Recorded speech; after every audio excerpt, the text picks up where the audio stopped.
নমস্কার বন্ধুরা, শিক্ষা গল্প আড্ডা ইউটিউব চ্যানেলে আপনাদের স্বাগত। আশা করছি আপনারা ভালো আছেন। বন্ধুরা, আমাদের চ্যানেলে প্রকাশিত সুন্দরবনের গল্পগুলিতে আপনারা অনেক ভালোবাসা দিয়েছেন, তাই আপনাদের জন্য রয়েছে একটি সুসংবাদ।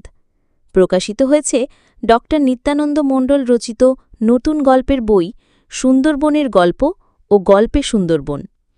বইটিতে ফুটে উঠেছে সুন্দরবনের মানুষের দৈনন্দিন জীবনচিত্র, তাদের বেঁচে থাকার অদম্য লড়াইয়ের কাহিনী।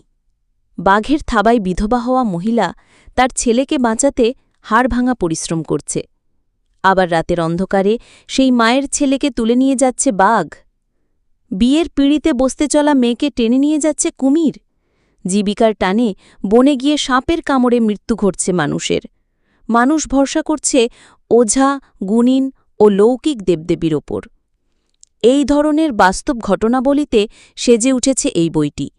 বইটি সংগ্রহ করার অনুরোধ রইল।